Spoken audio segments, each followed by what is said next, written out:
നിങ്ങളോ അപ്പോസ്തലനാണോ എന്ന് തെളിയിക്കാൻ ഒറ്റ കാര്യമുള്ളൂ. കുമ്പനാടൊന്നൊരു കാർഡ് കിട്ടിയിട്ടുണ്ട്, അത് കാണിക്കാം. മുളക്കുഴി നോക്കുക, ഓരോ കാർഡ് നമുക്ക് തരുമല്ലോ. ഇതാണ്. പക്ഷെ പണ്ടത് നടക്കുകയില്ല. കാർഡ് കാണിച്ചാണ്. ഇപ്പോൾ കുറ്റം പറഞ്ഞിട്ട് കാര്യമില്ല. അടുത്ത കാലത്ത് ആരോട് ചോദിച്ചു എങ്ങനെ രക്ഷിക്കപ്പെട്ടെന്ന് ചോദിച്ചു, പറഞ്ഞു കാർഡ് പൂരിപ്പിച്ച് കൊടുത്തതാണ്. അപ്പോൾ കാർഡ് പൂരിപ്പിച്ച് രക്ഷിക്കപ്പെടാം, കാർഡ് കാണിച്ച് അപ്പോസ്തലത്വം തെളിയിക്കാം. ഇതെല്ലാം രേഖ വഴി സംസാരിക്കുന്നൊരു കാലത്തെ നമുക്കൊന്ന് തിരിച്ചു വരണം. പൗലോസിനോട് ക്ലോവയുടെ ആളുകൾ പറയും, അച്ഛാ സീരിയസാ കാര്യം. അച്ഛൻ പറഞ്ഞാലൊന്നും കേൾക്കുകയില്ല. ഘട്ടം കഴിഞ്ഞു പോയച്ചാ, വഷളായച്ചാ സ്ഥിതി. പറയൂ. അതേ, അവർ പറയുക, അങ്ങ് അപ്പോസ്തലനാണോ? സങ്കടം വന്നച്ചാ അത് കേട്ടിട്ട്. കഷ്ടപ്പെട്ട് കൊരിന്തിൻ്റെ മണ്ണിലൂടെ പലവട്ടം പട്ടിണി സഹിച്ച് ഉപവസിച്ച് നീ നേടിയെടുത്ത ആത്മാക്കൾ നിനക്ക് നേരെ നാരായ വിരൽ ചൂണ്ടുന്ന പോലെ ഇങ്ങനെ ചൂണ്ടി ഇത്തരം ശബ്ദം പുറപ്പെടുവിച്ചപ്പോഴേ നിരാശ വന്നു, വേദന വന്നു, ദുഃഖം വന്നു. പക്ഷെ പൗലോസ് വിട്ടില്ല. നമ്മളാണെ മടുത്തിട്ടിട്ട് പോരും. ദൈവമക്കൾ ഒരു കാര്യം മനസ്സിലാക്കുക, ചിലപ്പോഴൊക്കെ നമ്മളെ മടുപ്പിക്കുന്ന വിധത്തിൽ പിശാച് 100 ശബ്ദങ്ങൾ കൊണ്ടുവരും, 100 ആശയങ്ങൾ കൊണ്ടുവരും, 100 ശബ്ദങ്ങൾ കൊണ്ടുവരും. അപ്പോഴൊക്കെ അഭിഷിക്തൻ ജയിക്കണം. കാരണം ആ മടുപ്പിന്റെ തൊട്ടടുത്ത് എൻ്റെ പക്കൽ ഒരു വിടുതൽ ദൈവം ഏൽപ്പിച്ചിട്ടുണ്ട്. ഒരു വെളിപ്പാടകലെ എൻ്റെ പ്രത്യാശ എന്നെ കാത്തിരിപ്പുണ്ട്. ഞാൻ എൻ്റെ കർത്താവ് വരവേൽപ്പിച്ച ഈ ശുശ്രൂഷ ദൗത്യത്തിലൂടെ ഇതിൽ മീതെ ജയമെടുക്കുമെന്ന ബോധ്യത്തോടെ നമുക്ക് നമ്മുടെ ഉത്തരവാദിത്തങ്ങളെ കരുത്തുറ്റതാക്കണം. നമ്മൾ വായിച്ചത് 2 കൊരിന്ത്യ ലേഖനത്തിലെ വചനമാണ്. എന്താ ഈ വചനം പറയുന്നേ? ഒരാൾ ക്രിസ്തുവിലായാൽ അവൻ പുതിയ സൃഷ്ടി. പഴയത് കഴിഞ്ഞുപോയി. എന്താണ് ഇതിൻ്റെ അർത്ഥം? അതൊന്ന് ഗ്രഹിക്കാൻ നമുക്ക് ഈ കൊരിന്ത് എന്ന സഭയെക്കുറിച്ച് പഠിക്കണം. കൊരിന്ത്യ സഭയെപ്പറ്റി പഠിക്കാൻ കൊരിന്തിനെ പറ്റിയും ഒന്ന് ഗ്രഹിക്കണം. അങ്ങാടിക്കലൊരു സഭയുണ്ട്, ആ സഭയ്ക്കൊരു കൾച്ചറുണ്ട്, അതിനൊരു ചരിത്രമുണ്ട്. അപ്പോൾ ഈ സ്ഥലത്തെ പറ്റിയും ഒന്ന് അറിഞ്ഞിരിക്കണം. എന്നാൽ ഞങ്ങളൊക്കെ പ്രസംഗിക്കാൻ വരുമ്പോൾ ആൾക്കാർ പറയാറുണ്ട്, ഈ പരിസരത്തുള്ള ആളുകളൊക്കെ ഇങ്ങനെയാണ്. ഇപ്പോൾ അത് പറയാതിരിക്കാൻ നല്ലത്. അത് പറഞ്ഞാൽ ഈ അടുത്ത കാലത്തൊരാൾ കുളമാക്കി കളയും. ചിലർ പരസ്യവും നടത്തി കഴിഞ്ഞാൽ പിന്നെ നമുക്കാർക്കും ആ വഴി പോകണ്ട. ആത്മാർത്ഥമായിട്ട് ചെയ്യുന്ന അതിനൊരു പരിജ്ഞാനവും ഒരു പക്വതയൊക്കെ ഉണ്ടല്ലേ. അതാ പണ്ടത്തെ ഒരു ഗുണം. പുതിയ ശിഷ്യന്മാരൊന്നും അങ്ങനെ പെട്ടെന്ന് പ്രസംഗിക്കില്ല. ഇന്ന് അതൊക്കെ മാറി. ആ കുറവും നമുക്കുണ്ട്. പോട്ടെ, പറഞ്ഞത് നമുക്ക് ഈ കൊരിന്ത് എന്താണ് എന്നറിയണം. പ്രിയമുള്ളവരെ, പുരാതന കാലത്ത് പ്രബലങ്ങളായ ചില പട്ടണങ്ങൾ ഉണ്ടായിരുന്നു. ഈ കൊരിന്ത് ഒരു ഗ്രീക്ക് പട്ടണമായിരുന്നു. ഇത് നമ്മൾ അറിയുന്നത് പോലെ അഖായ എന്നറിയപ്പെടുന്ന സ്ഥലം അറിയാം. നമ്മുടെ അക്വിലാസിനെയും പ്രിസ്കില്ലയൊക്കെ അറിയാം. ഈ സ്ഥലത്ത് ഗ്രീക്ക് നാഗരികത, ഗ്രീക്ക് സംസ്കാരം രൂഢമൂലമായി കിടന്ന ഈ സ്ഥലം ഒരു സമ്പന്ന നഗരമായിരുന്നു, ഒരു വാണിജ്യ പട്ടണം. ഇത് ഗ്രീക്കുകാരെ പിന്തള്ളി റോമക്കാർ വരുമ്പോൾ ഏതാണ്ട് 143 BC റോമക്കാർ ഇടിച്ചു തകർത്തു. റോമക്കാർ തകർത്ത ഈ പട്ടണം വീണ്ടും 44 AD ആകുമ്പോഴേക്കും ഇത് അഗസ്റ്റസ് കൈസർ പുനർനിർമ്മിക്കുന്നുണ്ട്, മനോഹരമാക്കി പണിയുന്നുണ്ട്. ഒരു തുറമുഖ നഗരമാണ് ഈ കൊരിന്ത്. പണ്ടിത് ഗ്രീക്ക് പട്ടണമായിരുന്നു. പിന്നെ ഒരു പ്രവിശ്യയുടെ തലസ്ഥാനമായി റോമക്കാർ ഇതിനെ മാറ്റി. 2 സംസ്കാരങ്ങൾ ഈ സ്ഥലത്തുണ്ട്. ഒന്ന്, പണ്ടുള്ള ഗ്രീക്കുകാർ തള്ളിക്കളഞ്ഞ് അവരുപേക്ഷിച്ചു പോയ സംസ്കാരം പോലും മൊത്തം സായിപ്പിൻ്റെ സംസ്കാരമാണ്, അല്ലെ പേർഷ്യൻ സംസ്കാരമാണ്. തനി ഇന്ത്യൻ സംസ്കാരം എന്ന് പറയുന്നത് അങ്ങനെ ഒന്നിനെ മനുഷ്യൻ ഏതാണ്ട് പൂർണ്ണമായി തള്ളിയിട്ടുണ്ട്. ഈ സംസ്കാരം തിരിച്ചു വരണമെന്ന് ആഗ്രഹിക്കുന്നവർ പോലും പാശ്ചാത്യമോ അതല്ലെങ്കിൽ പേർഷ്യനോ ഒക്കെ ആയ അറബിക്കൊക്കെ ആയ ഒരു സംസ്കാരത്തെയാണ് ഉൾക്കൊണ്ടിട്ടുള്ളത്. ഞാനതൊന്നും ഒത്തിരി പറയുന്നില്ല, വചനം അതിൻ്റെ ഉള്ളിൽ തന്നെ നിന്ന് പറയണമല്ലോ. എങ്കിലും ഒന്ന് പറയാതെ വയ്യ. തനി ഭാരതീയം അഥവാ ഇന്ത്യക്കാരൻ്റെന്ന് പറയുന്ന സംസ്കാരങ്ങളെയൊക്കെ വർജിക്കുന്നുള്ള തെളിവ് ചില ഏറ്റവും അധികം എതിർക്കുന്നത് ഇംഗ്ലീഷ് ഭാഷയാണ്. പക്ഷെ ടി വി ചർച്ചയിലുള്ള എതിർക്കുന്നവരും അധികം പറയുന്നത് ഇംഗ്ലീഷാണ്. അതുപയോഗിച്ചിട്ട് അതിനെ എതിർക്കുകയാണ്. ആ ചികിത്സയാണ് ഏറ്റവും അധികം ആളുകൾ എതിർക്കുന്നത്. അത് ഉപയോഗിച്ചിട്ടാണ് ആ ചികിത്സ എതിർക്കുന്നത്. നമുക്കറിയാം, യോഗയുണ്ട്, ഹോമിയോപ്പതി ഉണ്ട്, നാച്ചുറോപ്പതി ഉണ്ട്. പക്ഷെ പെട്ടെന്ന് പോകുന്ന അങ്ങോട്ടാ പുഷ്പഗിരിക്കുക. 100 വട്ടം അതിനെ കുറ്റം പറയും, 1000 തവണ കുഴപ്പമെല്ലാം പറയും. പക്ഷെ അറിഞ്ഞോ അറിയാതെയോ പാശ്ചാത്യമായ ആ സംസ്കാരത്തെ വിട്ടിട്ടില്ല. ഇതുപോലെയാണ് പണ്ട് ഗ്രീസ്, ഈ കൊരിന്ത്, ഗ്രീക്ക് സംസ്കാരം കിടക്കുക. അത് പോവില്ല അങ്ങനെ. അതിനെ കൂടി ഉൾക്കൊണ്ടുകൊണ്ട് റോമൻ സംസ്കാരം എസ്റ്റാബ്ലിഷ് ചെയ്തു. ഈ 2 തര സങ്കര സംസ്കാരത്തിൻ്റെ ഇടയിൽ രൂപപ്പെട്ട കച്ചവടക്കാർ വന്നു പാർക്കുന്ന സ്ഥലമായിരുന്നു റോം. ഇതുകൂടാതെ ലോകത്തിൻ്റെ പലയിടങ്ങളിൽ നിന്ന് ചേക്കേറിയ മനുഷ്യർ, കച്ചവട തൽപരര് ഒക്കെ ഉണ്ടായിരുന്ന ഒരു സ്ഥലം. ആ സ്ഥലത്ത് റോമാക്കാരുടെ ഒരു പ്രധാന ദേവനുണ്ടായിരുന്നു. അപ്പോളോ എന്നാണ് പേര്. നമുക്ക് ഈ അപ്പോളോ എന്ന പേര് നമ്മളും കേട്ടിട്ടുണ്ട്. അത് ഇന്നിപ്പോൾ ഒരു ടയറിൻ്റെ പേരാണ് അപ്പോളോ. അപ്പോളോ ആ പേര് ടയറിനിടാൻ കാരണം ശക്തി, നല്ല ബലം, ദൃഢത, ഇതൊക്കെ ഉള്ളതുകൊണ്ടാണ്. അപ്പോളോ ആരോഗ്യത്തിൻ്റെയും സൗന്ദര്യത്തിൻ്റെയും ശക്തിയുടെയും ദേവനാണ്. അപ്പോളോ ആരോഗ്യദൃഢഗാത്രനായ ശക്തനായ ഒരു ദേവനാണ്. അപ്പം ശക്തി വേണമെങ്കിൽ, സൗന്ദര്യം വേണമെങ്കിൽ, ധൈര്യം വേണമെങ്കിൽ അപ്പോളോയെ സേവിക്കണം. ഇതാണ് റോമക്കാരുടെ വിശ്വാസം. അത് കൊരിന്തിൽ എസ്റ്റാബ്ലിഷ് ചെയ്തു. ഒപ്പം ഇതേ കാര്യം സ്ത്രീകൾക്കാണെങ്കിൽ അവരാശ്രയിക്കേണ്ട ഒരു ദേവതയുണ്ട്. അവരുടെ പേര് അഫ്രോഡിറ്റസ് എന്നാണ്. ആ അഫ്രോഡിറ്റസിൻ്റെ പേര് മാറ്റി ഉപയോഗിച്ചൊരു രാജ്യം തൊട്ടപ്പുറത്തുണ്ടായിരുന്നു. അത് നമ്മളറിയുന്ന എഫസോസ്. ആ ദേവതയ്ക്ക് അവിടെ ചെല്ലുമ്പോഴുള്ള പേര് അർത്തമിസ് എന്നായിരുന്നു. അർത്തമീസിൻ്റെ രൂപഭാവങ്ങൾ അപ്പോളോ എങ്ങനെയാണോ അതിന് ഓപ്പോസിറ്റായി അപ്പോളോ എന്തൊക്കെ പുരുഷന് നൽകും, ഇതൊക്കെ അർത്തമീസ് സ്ത്രീകൾക്കും നൽകും.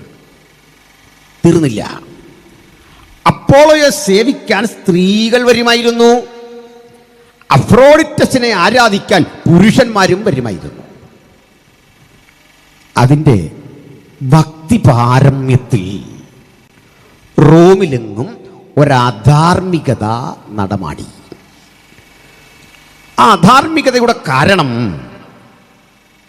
ഇത്തരത്തിൽ സൗന്ദര്യത്തിൻ്റെ ശക്തിയുടെ ദേവനെ സേവിക്കുക വഴി ഞങ്ങൾ ആർജിക്കുന്നത് അത്തരം കൂടിയ ഒരു കരുത്തും ശക്തിയുമാകയാൽ അങ്ങനെ റോമിലെങ്ങും അല്ലെങ്കിൽ റോമൻ അധിനിവേശ മേഖലയിലെങ്ങും ഇങ്ങനെ ജനിക്കുന്ന കുട്ടികൾ ഈ അപ്പോളോയുടെ കുട്ടികളെന്ന് വാഴ്ത്തപ്പെട്ടു.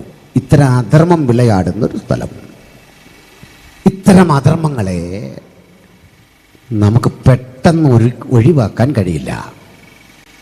ഉദാഹരണം, ഇന്ത്യയുടെ പലയിടങ്ങൾ നിങ്ങൾ സന്ദർശിക്കുക. ചില സ്ഥലങ്ങളിൽ തെരുവീതിയിലൂടെ മനുഷ്യൻ അശ്ലീലം പാടിപ്പോകുന്ന ഇടങ്ങളുണ്ട്. നിങ്ങൾക്കത് മാറ്റാൻ കഴിയില്ല. ഏത് ഭരണകൂടം വന്നാലും നീക്കാൻ കഴിയില്ല. അതിനൊരു പേര് പറയും, ആചാരം. തുടരുത് ആചാരത്തിൽ പ്രശ്നമാണ്. പണ്ടും ഇവിടെ ആചാരങ്ങൾ ഉണ്ടായിരുന്നു. അതിലൊരു ആചാരമായിരുന്നു സതി. ക്രിസ്ത്യവിശ്വാസികളായ നമ്മളെക്കുറിച്ചുള്ള ചിലരുടെ പരിഭവം, നമ്മൾ ആചാരങ്ങൾ തകർത്തു ഇന്ത്യയുടെ. ശരിയാണ്. വില്യം കേരി ആചാരം തകർത്തയാളാ. അദ്ദേഹത്തിൻ്റെ 10 വർഷത്തെ നിരന്തരമായ കത്തിടപാടുകളുടെയും സമരസന്നദ്ധതയുടെയും പരിണിതഫലമായിട്ടാണ് 1829 ബെന്റിംഗ് പ്രഭു സതി നിരോധനം ചെയ്തു ഇന്ത്യയിൽ. വിധവമാർക്കുള്ള പുനർവിവാഹം ഇന്ത്യയിൽ സാധ്യമാകാതിരുന്നൊരു കാലമുണ്ട്. അവിടെയും നമുക്കൊരല്പം അറിവ് ആവശ്യമുണ്ട്. വിധവ എന്ന് പറയുമ്പോൾ നമ്മുടെയൊക്കെ സഭയിലുള്ള അപ്പച്ചൻ മരിച്ചു പോയൊരു പാവ അമ്മച്ചിയാണ് നമുക്ക് ഓർമ്മ വരുന്നത്. പണ്ട് വിധവ അങ്ങനല്ല, 12 വയസ്സ് മുതൽ ഒരു 15-20 വയസ്സ് വരെയുള്ള പെൺകുട്ടികളാണ് പഴയ വിധവ. കാരണം 8 വയസ്സിൽ കല്യാണം. ആ 8 വയസ്സിലെ കല്യാണം ദീർഘനാളുകൾ ഇന്ത്യയിൽ നിലനിന്നിരുന്നു. 8 വയസ്സുകാരിയെ 35 മുതൽ 80-85-90 വയസ്സ് വരെയുള്ള കാരണവർ കല്യാണം കഴിക്കുന്നത് സ്വാഭാവിക ആചാരമായിരുന്നു ഇന്ത്യയിൽ. ഇതും മാറ്റിയത് മിഷണറിമാരാണ്. മനസ്സിലാകുന്നുണ്ടോ? ഒരു കാര്യമൊന്ന് പറഞ്ഞോട്ടെ, എങ്കിലേ വിഷയത്തിൽ വരാൻ പറ്റും. ഈസ്റ്റ് ഇന്ത്യ കമ്പനി ഇന്ത്യ വരുമ്പോൾ ഒരു ഉറപ്പ് ഇന്ത്യക്കാർക്ക് തന്നിരുന്നു. നിങ്ങളുടെ പ്രാർത്ഥനയോ നിങ്ങളുടെ പാട്ടോ നിങ്ങളുടെ ആചാരമോ ഇതിലൊന്നും ഞങ്ങൾ തൊടൂല, നമുക്ക് കച്ചവടം. കമ്പനിക്ക് അവിടുന്ന് നിർദ്ദേശം കിട്ടി, നിങ്ങൾ പോയി ഇന്ത്യയെ മാറ്റാൻ നോക്കണ്ട, നമ്മൾ വന്നത് കച്ചവടത്തിന്. കാരണം അത് അവർക്കിടയിൽ ഒരു പ്രയാസം വരുത്തരുത്. പക്ഷെ ഒരബദ്ധം ഈസ്റ്റ് ഇന്ത്യ കമ്പനിക്ക് പറ്റി. കമ്പനി പൂർണ്ണമായും ഇന്ത്യയെ കൊള്ളയടിക്കാൻ വന്നപ്പോൾ ഈ വന്നവർക്കിടയിൽ രക്ഷിക്കപ്പെട്ട ദൈവമക്കളുണ്ടായിരുന്നു. അവരെയും കൊണ്ടാവുന്ന അവർ കിട്ടിയ അവസരം സുവിശേഷം പറഞ്ഞു. അല്ല, കമ്പനി അപ്പാടെ നമ്മളെ സഹായിച്ചിട്ടൊന്നുമില്ല, സുവിശേഷം പറഞ്ഞു. വലിയ മാറ്റം ഇന്ത്യയിൽ പ്രകടമാകുന്ന കണ്ടപ്പോൾ ഈസ്റ്റ് ഇന്ത്യ കമ്പനി ഇന്ത്യയിലേക്ക് വരുന്ന മിഷണറിമാരുടെ വിസ റദ്ദ് ചെയ്തു. വിസ ഇല്ലാതെ 3 മാസം വില്യം കയറി കപ്പലിൽ കടലിൽ അലഞ്ഞു. വീണ്ടും വിസയില്ലാതെ യാത്ര ചെയ്തു എന്ന് കുറ്റം ചുമത്തി തിരിച്ച് ഇംഗ്ലണ്ടിന്റെ തീരത്തടിഞ്ഞു. പിന്നെ 6 മാസം കഴിഞ്ഞ് ഡച്ചാധിപത്യമുള്ളൊരു സ്ഥലത്താണ് അടുത്ത കപ്പൽ ഇറങ്ങുന്നത്. അല്ല, നമ്മളിപ്പോഴും ധരിച്ചു പോലെ ഈസ്റ്റ് ഇന്ത്യ കമ്പനി നമുക്ക് സഹായമൊന്നും ചെയ്തിട്ടില്ല. ബൈബിളും ഒക്കെ വിതരണം ചെയ്യാൻ ഈസ്റ്റ് ഇന്ത്യ കമ്പനി ഒരു സഹായവും ചെയ്തില്ല. പക്ഷെ അവരൊരു കാഴ്ച കണ്ടു. 8 വയസ്സുള്ള ഫൂൽമണിദാസ് എന്ന പേരായൊരു പെൺകുട്ടിയെ ഒരു 40കാരൻ വിവാഹം കഴിച്ചിരിക്കുന്നു. വിവാഹം കഴിഞ്ഞ ഒരാഴ്ചക്കുള്ളിൽ ഈ 8 വയസ്സുകാരി രക്തസ്രവം വന്ന് മരിച്ചു. ഇംഗ്ലണ്ടിലെ പത്രങ്ങൾ വലിയ പ്രാധാന്യം കൊടുത്ത് ഈ വാർത്ത എഴുതിയപ്പോൾ മനുഷ്യാവകാശ പ്രവർത്തകർ ഉണർന്നു. കമ്പനിയുടെ ആധിപത്യത്തിൽ കിടക്കുന്ന ഒരു രാജ്യത്ത് ഇത് ഹീനമായ തെറ്റാ. ഇത്തരം പ്രശ്നങ്ങൾ നടക്കുമ്പോൾ ആചാരത്തിന് വേണ്ടി ചിലർ വാദിച്ചു, നിങ്ങളിതിൽ ഇടപെടരുത് പാശ്ചാത്യരെ, ഞങ്ങൾ 8 വയസ്സിൽ 80കാരൻ വിവാഹം കഴിക്കും, നിങ്ങൾ ആര് ഞങ്ങളെ ചോദ്യം ചെയ്യാൻ? ഈ ശബ്ദമുയർന്ന ശക്തിക്ക്. പക്ഷെ എല്ലാ വാദത്തെ അപ്രസക്തമാക്കി 2 കാര്യങ്ങൾ മിഷണറിമാർ സാധിച്ചെടുത്തു. ഒന്ന്, സതിയുടെ നിർമാർജനം. 2, വിവാഹപ്രായം ഉയർത്തുക. ഫൂൽമണിദാസിന്റെ മരണത്തോടെ ആരംഭിച്ച ഇത്തരം പ്രശ്നങ്ങൾ ശക്തമായി കഴിഞ്ഞപ്പോൾ, ഞാനിത് അടുത്ത കാലത്ത് ഒരു കുറിപ്പൊക്കെ ഇട്ടപ്പോൾ ഒരാൾ പറഞ്ഞു, ഇദ്ദേഹം എന്താ ഈ പറയുന്നേ, ഇതിനും മാത്രം വിധവ ഇവിടെ? അങ്ങനെ വിധവ വരുന്നേ?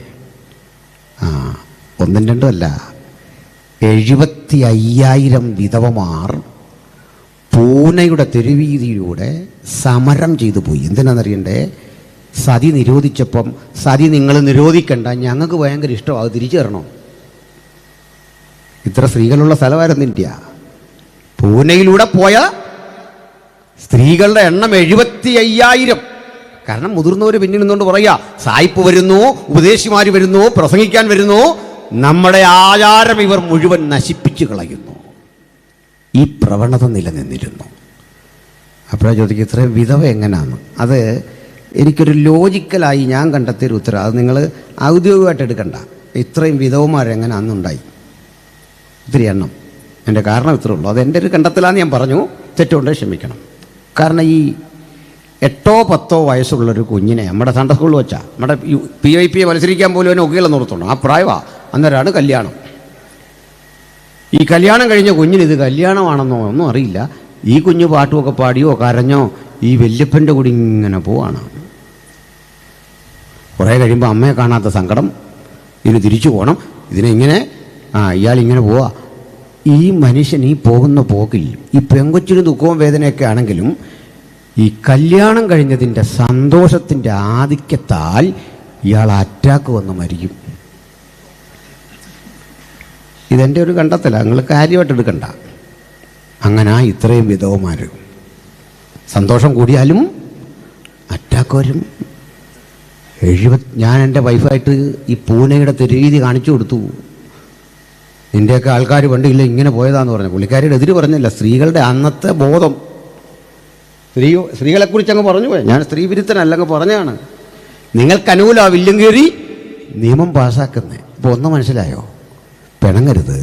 സുവിശേഷം ചില ആചാരങ്ങളെ ചാരമാക്കി കളയും. സുവിശേഷം ചില വ്യവസ്ഥകളുടെ അടിത്തറ തകർക്കും. സുവിശേഷം ചില വ്യവസ്ഥകളുടെ ഉത്തുംഗ ഗോപുരങ്ങളെ തകർക്കും. അത് തകർത്തല്ലാതെ അതിന് ശമനമില്ല. തകരേണ്ടതൊക്കെ തകരും, പകരം മറ്റൊന്നിനെ ഞങ്ങൾ പണിയും. ഞാൻ എൻ്റെ സഭയെ പണിയും. പാതാള ഗോപുരങ്ങൾ അതിനെ ജയിക്കയില്ല. ഇങ്ങനെ റോമിൽ ആചാരദുരാചാരങ്ങളുടെ നൂലാമാലകൾ ശക്തിപ്പെട്ടിരിക്കുന്ന കാലത്ത് ധന്യനായ പൗലോസ് ഇതുവഴി ഒന്ന് യാത്ര ചെയ്തു. റോമിനെ കണ്ടു. സമ്പന്നര, വ്യാപാരികളാ. പലതരം കാഴ്ചകൾ കണ്ടുവരുമ്പോൾ ഇവരുടെ വിനോദ കേന്ദ്രങ്ങൾ കണ്ടു.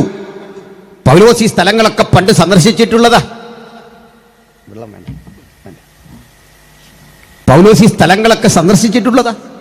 അപ്പുറത്തെ ഏതൻസ് ഉള്ളത്, അവിടെ ഒളിമ്പിക്സ് നടന്നിരുന്നത്. കർത്താവിന് 776 സംവത്സരങ്ങൾക്കപ്പുറത്ത് ഒളിമ്പിക്സ് നടക്കുന്ന സ്ഥലമാണ്. അവിടെ ആ ചരിത്ര പ്രസിദ്ധമായ അരയോപക കുന്നുള്ളത്. ഇങ്ങനെ ഈ സ്ഥലങ്ങളെല്ലാം സന്ദർശിച്ചു വരുമ്പോൾ ഈ കൊരിന്തിലെ വിചിത്ര കാഴ്ചകൾ കണ്ടു.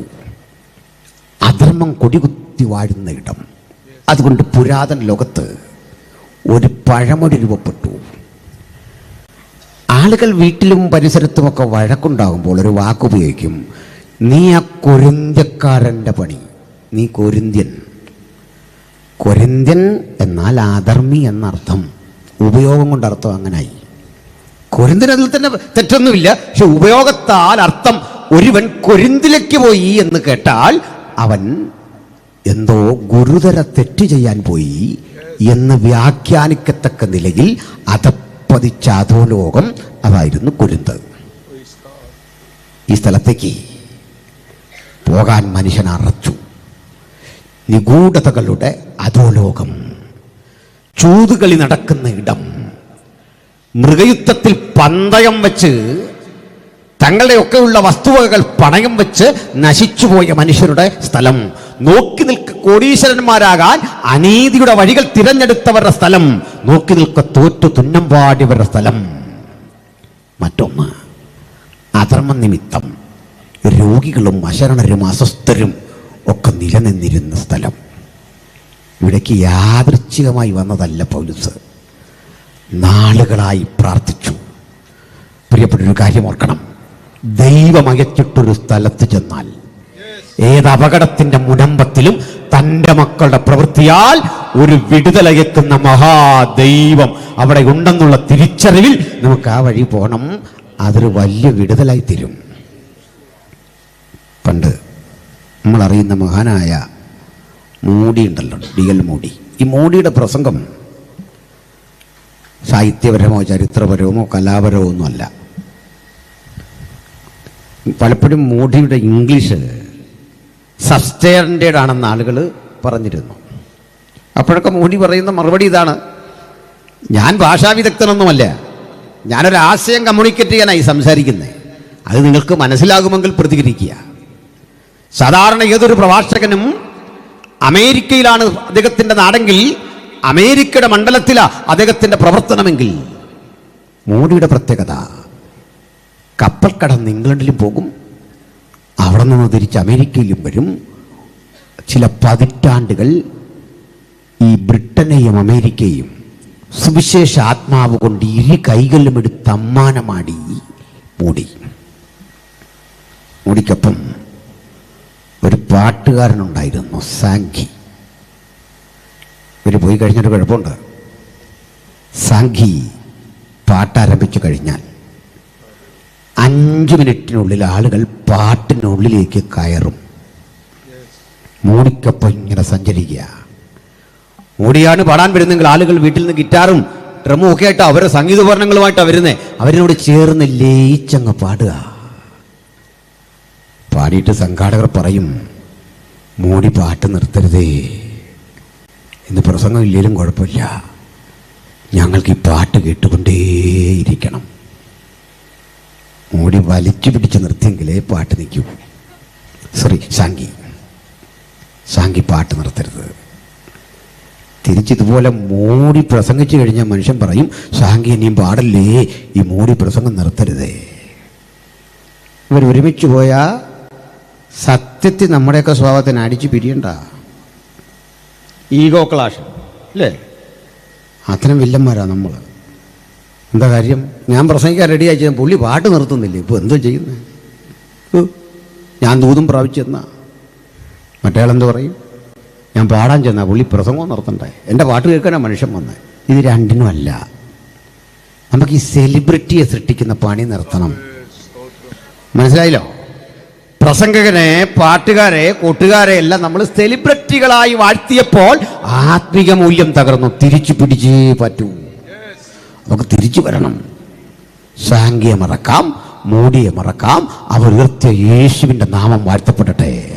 നമുക്കൊരുമിച്ച് പ്രസംഗകനെ മറക്കാം, സംഘാടകരെ മറക്കാം, പാട്ടുകാരെ മറക്കാം. നമുക്ക് ആ പാട്ടിന്റെ ആനന്ദക്കടലിലൂടെ ഇഴുകി ചേർന്ന് ക്രിസ്തുവിനൊപ്പം നടക്കണം, ജയാളിയായി യാത്ര ചെയ്യണം. അത്തരമൊരു കാലത്തിന്റെ തിരിച്ചുവരവിന് നമുക്കിന്ന് രാത്രി പ്രാർത്ഥിച്ച് സജ്ജരാകണം. സ്തോത്രം. അപ്പോൾ പൗലോസ് ഈ സ്ഥലത്തേക്ക് വന്നു, കൊരിന്തില്. ഈ കൊരിന്തിലേക്ക് വരുമ്പോൾ ഒരു വിഷയം പറയാം.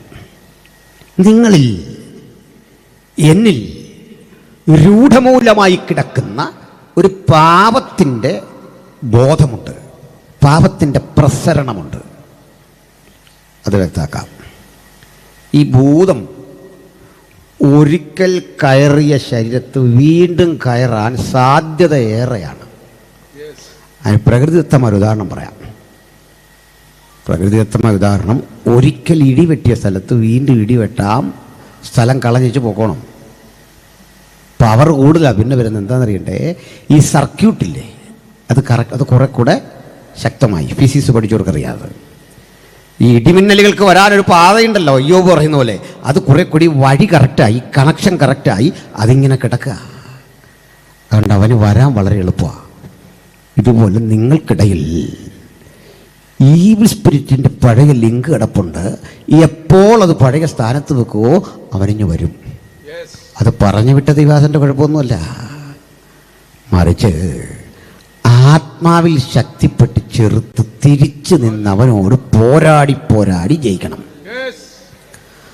അത് ഭൂതത്തിന്റെ കാര്യത്തിൽ മാത്രമല്ല, എല്ലാത്തരം തിന്മകളിലും ഇത്തരമൊരു തിരിച്ചുപോക്കിന്റെ ആത്മാവ് എവിടെയോ കിടപ്പുണ്ട്. പെട്ടെന്ന് കോപിഷ്ഠരാകുന്നവര്, ഏഷണി പറയുന്നവര്, സഭയിൽ പ്രശ്നമുണ്ടാക്കുന്നവര്, ഈഗോ ഉള്ളവര്, ഇതൊക്കെ ഒരിക്കലായിട്ട് ഉപേക്ഷിച്ച് കളഞ്ഞാലും ആ ട്രെൻഡ്, ആ ടെൻഡൻസി, ആ പ്രവണത കിടക്കുകൊണ്ട് എന്നും ഉണ്ടാകണം സമരം. പാകിസ്ഥാൻ ഇന്ത്യയും തമ്മിൽ യുദ്ധം കഴിഞ്ഞു. നമ്മളെ അവരൊന്ന് പെരുമാറി, നമ്മളും തിരിച്ചടിച്ചു. പക്ഷെ പട്ടാളം അവിടെ നിന്ന് പോന്നിട്ടില്ല. കാരണം എന്താ? നമുക്കറിയാം അവന്മാരാരാന്ന്. ഇട്ടിട്ട് പോന്നാൽ നുഴഞ്ഞു വരും. അതുകൊണ്ട് പ്രതിരോധം ശക്തമാക്കണം. പ്രതിരോധം ശക്തമാക്കാത്ത ഇടത്ത് ഇത്തരം സ്പിരിറ്റുകൾ കടന്നു വന്ന് ഇടപഴകും. അതുകൊണ്ടാണ് ചിലക്ക് പഴയ ലാഭക്കുതി വിശ്വാസത്തിൽ വന്നാലും വിട്ടുപോകത്തില്ല. ആത്മീയർക്കെങ്കിലും പണ്ട് കിട്ടിയ നേട്ടങ്ങളുടെ ആ വഴി തിരിച്ചു കിട്ടണം. പണ്ട് ഞാനായിരുന്ന ഇടത്ത് അവിടെ പ്രധാനിയായിരുന്നു, എനിക്കിവിടെയും പ്രധാനിയാകണം. പണ്ട് ചില ആളുകൾ ഈ മുമ്പ് പറഞ്ഞ പോലെ ഗുഡ് വില്ലിന് വില പറഞ്ഞ്, പ്രശസ്തി മൂല്യത്തിന് വില പറഞ്ഞ് നിങ്ങൾ പാടാൻ വന്നാൽ, നിങ്ങൾ സെലിബ്രിറ്റിയായി എന്ന അനുഭവത്തിൽ പ്രസംഗിക്കാൻ വന്നാൽ ആ ലിങ്ക് കറക്റ്റാകാണ്. ദൈവത്തിന് ഇടപെടാൻ പറ്റാതെ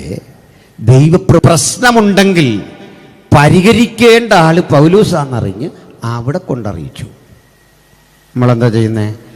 അങ്ങാടിക്കലൊരു പ്രശ്നമുണ്ടെന്ന് പറഞ്ഞ് അന്ന് തന്നെ ഫേസ്ബുക്കിൽ അതെടുത്തിടും. നമ്മളെക്കാൾ അതപ്പതിച്ച ഒരു 50 പേര് അവിടെ വന്ന് കമൻ്റ് ഇടും. പരിഹാര വഴി അതല്ല, എത്തേണ്ട ഇടത്ത് എത്തിച്ചാൽ മതി. പക്വതയുള്ള പ്രാർത്ഥനയുള്ള ഒരാത്മീയൻ്റെ അരികിൽ എത്തിച്ചാൽ മതി. ഇവിടെ നമുക്കൊരു വലിയ ദൗത്യമുണ്ട്, അത് പറയാം.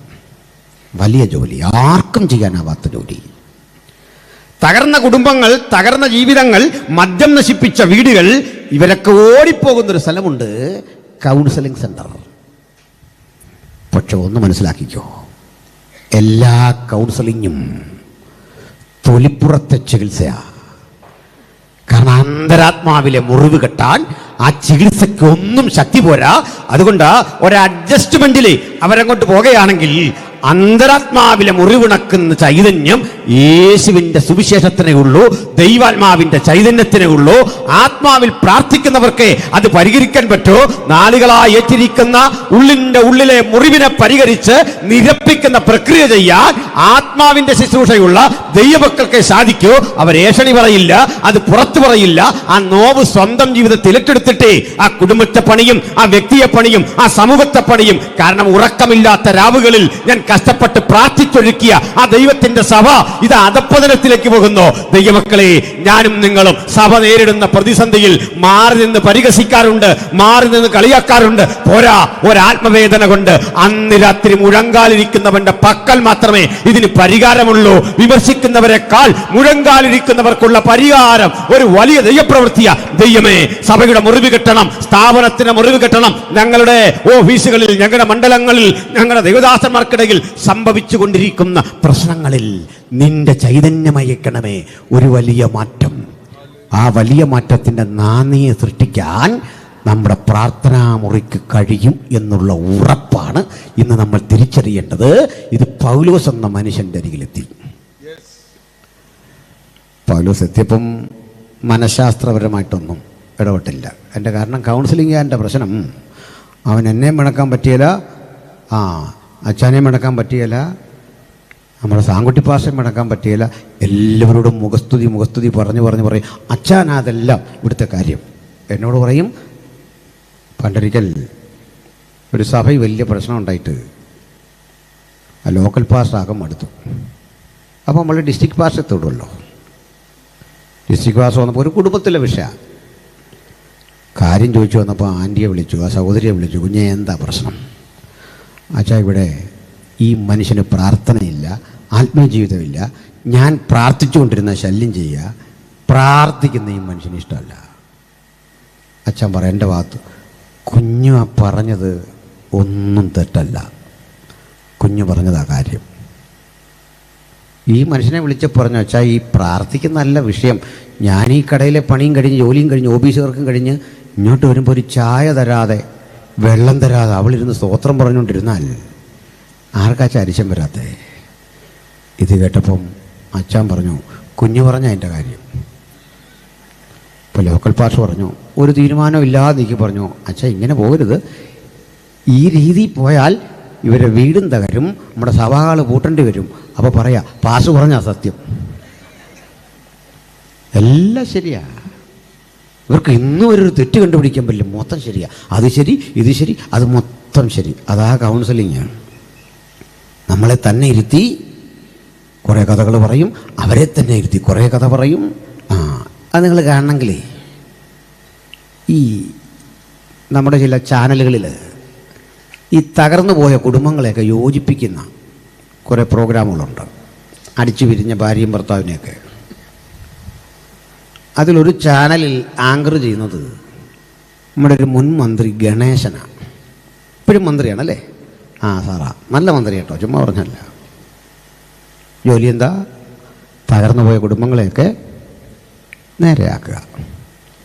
മറ്റൊരു ചാനലിൽ ഒരു 3 കല്യാണം കഴിച്ചിട്ടും വിജയിക്കാതെ പോയ വേറൊരു നടിയാണ്. മനസ്സിലാക്കിക്കോണം. അപ്പോൾ ഒരു കാര്യം മനസ്സിലായി, ഇവർക്ക് എങ്ങനെ ജീവിതം പോകണമെന്നറിയാം, അതവർ പറഞ്ഞു തരും. ഇതാണ് കൗൺസിലിംഗ് എങ്കിൽ പൗലോസ് ചെയ്തത് ജഡത്തിൽ ആശ്രയിച്ചൊരു മറുപടിയല്ല. ഇത് മുഴുവൻ കേട്ടിട്ട് പറയുകയാണ്.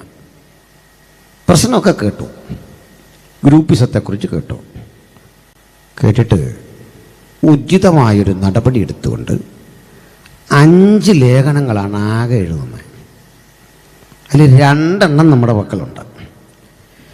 1 കൊരിന്ത്യർക്കും 2 കൊരിന്ത്യർക്കും ഇടയിലൊരു കൊരിന്ത്യ ലേഖനം ഉണ്ടായിരുന്നു. നമുക്ക് 2 മതിയെന്ന് പരിശുദ്ധാത്മാവിന് തോന്നി.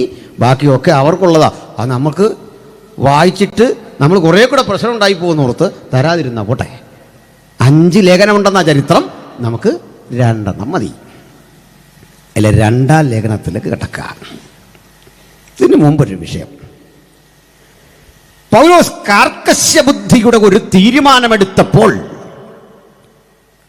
ആ സഭയിലെ ഏറ്റവും പ്രബലനായ ഒരു ചെറുപ്പക്കാരനെ, സമ്പന്നനായ ഒരു പിതാവിൻ്റെ മകനെ അവിടെ നിന്ന് പുറത്താക്കാൻ പറഞ്ഞു. അവനെ നീക്കണം എന്ന് കേട്ടപ്പോൾ കുറേ പേര് പറഞ്ഞു അത് വലിയ ഗുലുവാലാകും, നമ്മളിപ്പോൾ തൊടണ്ട. ഞാൻ വല്ല അവിടുത്തെ ലോക്കൽ പാസ്റ്ററെങ്കിൽ ഞാൻ ചെയ്യുന്ന ഇലയ്ക്കും മുള്ളിലും കേടില്ലാത്തൊരു അന്തരീക്ഷം സൃഷ്ടിച്ചിട്ട് ഒരു മാറ്റം അങ്ങ് മേടിക്കും. വിഷയം ചോദിച്ചു പറയും, ഞാനിരിക്കുമ്പോൾ ഒരു കുഴപ്പമില്ല, നല്ല രീതിയിൽ അത് പോയതാ, ഇപ്പോൾ എന്താ സംഭവിച്ചതെന്ന് എനിക്കറിയത്തില്ല. തൊലിപ്പുറത്താ ചികിത്സ, അടുത്തിട്ട് കിടക്കുക, പൊട്ടാനിരിക്കുന്ന ബോംബ്. മാറാൻ പറ്റിയ സമയമല്ല, പരിഹരിച്ചിട്ടേ പോകാവൂ. അടുത്തു വരുന്ന നിഷ്കളങ്കന്റെ തലയിൽ ഇത് അടിച്ചിട്ട് പോകാൻ ശ്രമിക്കരുത്. അതൊരു കൃപയാണ്. തീർച്ചയായിട്ടും നമുക്ക് കഴിയുന്നേ. അവിടെ വച്ചായിരിക്കും നമ്മുടെ ആ കൃപ ദൈവം ജ്വലിപ്പിച്ചിട്ട് ഈ പ്രശ്നത്തെ ജയിക്കാനുള്ള കൃപ തന്നിട്ടാകും ദൈവം നമ്മളെ അടുത്തിടത്തേക്ക് അയക്കുന്നത്.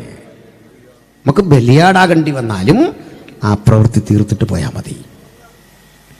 അപ്പോൾ സഭ ഭിന്നിച്ചിട്ട് ചോദിക്കുകയാണ്, ഈ പൗലോസ് സത്യത്തിൽ ഇതൊക്കെ പറഞ്ഞെങ്കിലും, കാര്യം നമ്മുടെ സഭ സ്ഥാപിച്ചെങ്കിലും, പത്രോസല്ലേ ശരിക്കും അപ്പോസ്തലൻ?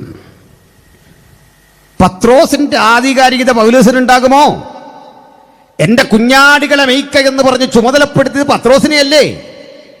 ഈ പൗലോസ് ആര്? ചോദ്യം ശക്തിപ്പെട്ടു വന്നപ്പോൾ ആ ചോദ്യത്തെ പൂരിപ്പിച്ചുകൊണ്ട് മറ്റൊരു ശബ്ദം കൂടെ വന്നു, പൗലോസ് അപ്പോസ്തലനാണോ? എന്നാ പൗലോസ് പറഞ്ഞു, ഞാൻ അപ്പോസ്തലനല്ലയോ? ഇപ്പം ഞാനോ നിങ്ങളോ അപ്പോസ്തലനാണോ എന്ന് തെളിയിക്കാൻ ഒറ്റ കാര്യമുള്ളൂ. കുമ്പനാടൊന്നൊരു കാർഡ് കിട്ടിയിട്ടുണ്ട്, അത് കാണിക്കാം. മുളക്കുഴി നോക്കുക, ഓരോ കാർഡ് നമുക്ക് തരുമല്ലോ. ഇതാണ്. പക്ഷെ പണ്ടത് നടക്കുകയില്ല. കാർഡ് കാണിച്ചാണ്. ഇപ്പോൾ കുറ്റം പറഞ്ഞിട്ട് കാര്യമില്ല. അടുത്ത കാലത്ത് ആരോട് ചോദിച്ചു എങ്ങനെ രക്ഷിക്കപ്പെട്ടെന്ന് ചോദിച്ചു, പറഞ്ഞു കാർഡ് പൂരിപ്പിച്ച് കൊടുത്താൽ. അപ്പോൾ കാർഡ് പൂരിപ്പിച്ച് രക്ഷിക്കപ്പെടാം, കാർഡ് കാണിച്ച് അപ്പോസ്തലത്വം തെളിയിക്കാം. ഇതെല്ലാം രേഖ വഴി സംസാരിക്കുന്നൊരു കാലത്തെ നമുക്കൊന്ന് തിരിച്ചു വരണം. പൗലോസിനോട് ക്ലോവയുടെ ആളുകൾ പറയും, അച്ഛാ സീരിയസാ കാര്യം. അച്ഛൻ പറഞ്ഞാലൊന്നും കേൾക്കുകയില്ല.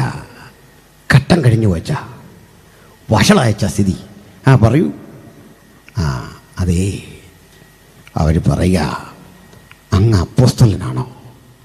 സങ്കടം വന്നച്ചാ അത് കേട്ടിട്ട്. കഷ്ടപ്പെട്ട് കൊരിന്തിൻ്റെ മണ്ണിലൂടെ പലവട്ടം പട്ടിണി സഹിച്ച് ഉപവസിച്ച് നീ നേടിയെടുത്ത ആത്മാക്കൾ നിനക്ക് നേരെ നാരായ വിരൽ ചൂണ്ടുന്ന പോലെ ഇങ്ങനെ ചൂണ്ടി ഇത്തരം ശബ്ദം പുറപ്പെടുവിച്ചപ്പോഴേ നിരാശ വന്നു, വേദന വന്നു, ദുഃഖം വന്നു. പക്ഷെ പൗലോസ് വിട്ടില്ല. നമ്മളാണെ മടുത്തിട്ടിട്ട് വിട്ടു പോരും. ദൈവമക്കൾ ഒരു കാര്യം മനസ്സിലാക്കുക, ചിലപ്പോഴൊക്കെ നമ്മളെ മടുപ്പിക്കുന്ന വിധത്തിൽ പിശാച് 100 ശബ്ദങ്ങൾ കൊണ്ടുവരും, 100 ആശയങ്ങൾ കൊണ്ടുവരും, 100 ശബ്ദങ്ങൾ കൊണ്ടുവരും. അപ്പോഴൊക്കെ അഭിഷിക്തം ജയിക്കണം. കാരണം ആ മടുപ്പിന്റെ തൊട്ടടുത്ത് എൻ്റെ പക്കൽ ഒരു വിടുതൽ ദൈവം ഏൽപ്പിച്ചിട്ടുണ്ട്. ഒരു വെളിപ്പാടകലെ എൻ്റെ പ്രത്യാശ എന്നെ കാത്തിരിപ്പുണ്ട്. ഞാൻ എൻ്റെ കർത്താവ് വരവേൽപ്പിച്ച ഈ ശുശ്രൂഷ ദൗത്യത്തിലൂടെ ഇതിന്മീതെ ജയമെടുക്കുമെന്ന ബോധ്യത്തോടെ നമുക്ക് നമ്മുടെ ഉത്തരവാദിത്തങ്ങളെ കരുത്തുറ്റതാക്കണം. ഞാൻ അതിലേക്ക് കിടക്കാം. പ്രിയമുള്ളവരെ, പൗലോസ് അവരോട് പറയുക, ഈ വിശദീകരണങ്ങൾക്കിടയിൽ ഞാൻ കർത്താവിങ്കൽ നിന്ന് പ്രാപിക്കുകയും നിങ്ങൾക്ക് ഏൽപ്പിക്കുകയും ചെയ്തതെന്തെന്നാൽ, നമ്മുടെ കർത്താവായ യേശുവിനെ കാണിച്ചു കൊടുത്ത രാത്രിയിൽ അവൻ അപ്പമെടുത്തു, സ്തോത്രം ചെയ്തു നുറുക്കി. നമ്മളിത് വായിക്കാറുണ്ട് കർത്തൃമേശയ്ക്ക്. പക്ഷെ ഞാൻ ആ രംഗത്തിന് മറ്റൊരു ഭാഷയും ചുമക്കുക. കൊരിന്ത് സഭയിൽ വായിക്കാൻ നിയോഗിക്കപ്പെട്ട ആൾ ഈ നിർദ്ദിഷ്ട ഭാഗം 1 കൊരിന്ത്യർ 11:23 മുതൽ അങ്ങോട്ട് വായിച്ചു തുടങ്ങിയപ്പോൾ സഭയിലൊരാൾ പറഞ്ഞു, നിക്ക് ഇപ്പോൾ വായിച്ച ഭാഗം എന്താ? ഞാൻ കർത്താവെങ്കിൽ നിന്ന് പ്രാപിക്കുകയും നിങ്ങൾക്ക് ഏൽപ്പിച്ചു തരികയും ചെയ്യുന്നതെന്നാൽ കർത്താവായ യേശുവിനെ കാണിച്ചു കൊടുത്ത രാത്രിയിൽ. ഒന്ന് നീക്കണേ. കർത്താവായ യേശുവിനെ കാണിച്ചു കൊടുത്ത രാത്രിയിൽ അവൻ അപ്പമെടുത്തു. ആര് പറഞ്ഞു? പൗലോസോ? കർത്താവായ യേശുവിനെ കാണിച്ചു കൊടുത്ത രാത്രിയിൽ പൗലോസ് എവിടാണ് പൗലോസ്? സഭയിൽ ഇരുന്നവർ പരസ്പരം പറയാൻ തുടങ്ങി, ശരിയാണല്ലോ. അടുത്തവൻ ചാടി എന്നിട്ട് പറയാ, ഇനി അത് വായിക്കണ്ട. കർത്താവായ യേശുവിനെ കാണിച്ചു കൊടുത്ത രാത്രിയിൽ പൗലോസ് അവിടെ ഇല്ല. അടുത്തവൻ പറയാ, പൗലോസ് അതിന് പുറത്താ. അടുത്തവൻ പറയാ, പൗലോസ് അതിനെതിരാ.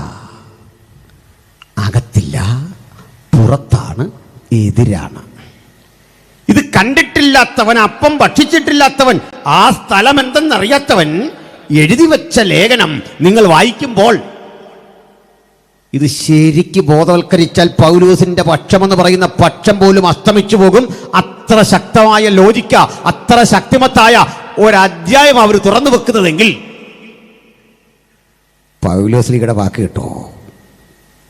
സഹോദരന്മാരെ, ഇരിക്കിരിക്കിരിക്ക് ശാന്തമാകുന്നേ.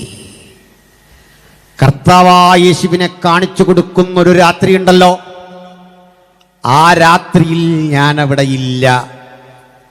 ഞാൻ ആ അപ്പം കഴിച്ചിട്ടില്ല, ഞാൻ ആ വീഞ്ഞു കുടിച്ചിട്ടില്ല, ഞാൻ ആ കൂട്ടായ്മയ്ക്കുള്ളിലില്ല, ഞാൻ അതിൻ്റെ പുറത്താ. ഞാൻ ആ ലോകം കണ്ടിട്ട് പോലുമില്ല. കണ്ടവരിൽ കുറെ ആളുകൾ മരിച്ചിരിക്കാം. കുറഞ്ഞ പക്ഷം ഒരു 8-10 പേരെങ്കിലും ഉണ്ടല്ലോ. ആ 10 പേരെയും നിങ്ങൾ സന്ധിക്കണം. അപ്പം കഴിച്ച, പാട്ടുപാടിയ, സ്തോത്രം ചൊല്ലിയ, ക്രിസ്തുവിന്റെ ഓരം ചാരിയിരുന്ന ആ സുപ്രധാന രാത്രിക്ക് സാക്ഷ്യം വഹിച്ചവരെയൊക്കെ അണിനിരത്തണം. ഞാനൊരു കാര്യം അഖണ്ഡിതമായി പറയാം, അവിടെ ചെന്നിരുന്നവനേക്കാൾ, അപ്പം ഭക്ഷിച്ചവനേക്കാൾ, അതിൻ്റെ ഭാഗവാക്കായതിനേക്കാൾ കൃത്യമായി ഞാൻ വിളിച്ചു പറയാം, അന്ന് രാത്രി എന്ത് നടന്നു, എന്ത് സംഭവിച്ചുവെന്ന് ഒരുവന്റെയും സഹായമില്ലാതെ, മനുഷ്യരിൽ നിന്നല്ല, മനുഷ്യരോടല്ല, സ്വർഗസ്ഥനായ പിതാവിനാൽ നമ്മുടെ കർത്താവായ യേശുക്രിസ്തുവിനെ മരിച്ചവർക്കിടയിൽ നിന്ന് ഉയർപ്പിച്ച ക്രിസ്തുയേശുവിന്റെ ആത്മാവിനാൽ ഞാൻ കാണാതെ പറയാം, അന്ന് രാത്രി എന്ത് നടന്നെന്ന്. കണ്ടവന് പറയാൻ കഴിയാത്തത് കാണാത്തവനായി നിന്നുകൊണ്ട് ഞാൻ പറയുന്നതിൻ്റെ പേരാണ് അകത്ത് തട്ടിയ ദർശനം. ഇതുള്ളവന് മാത്രമേ ഇനിയുള്ള കാലത്ത് യേശുവിന് വേണ്ടി നിൽക്കാൻ കഴിയൂ. കാഴ്ചയാലല്ല, വിശ്വാസത്താൽ പോകാൻ ഇന്ന് എത്ര പേർ സമർപ്പണം ചെയ്യും.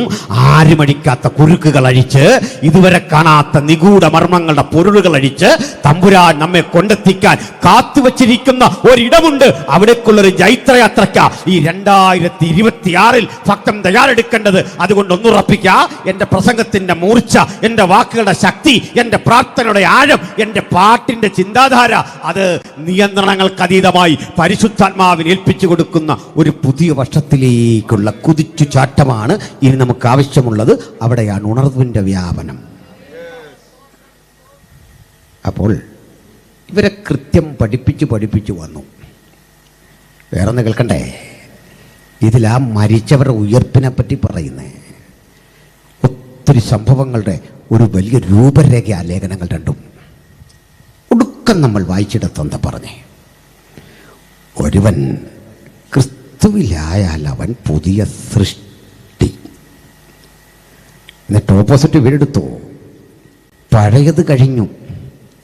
2 പദങ്ങൾ അവിടെ ഉപയോഗിച്ചിരിക്കുന്നു. പുതിയത്, അതിന് വെച്ചൊരു പദമുണ്ട്, കൈനോസ്.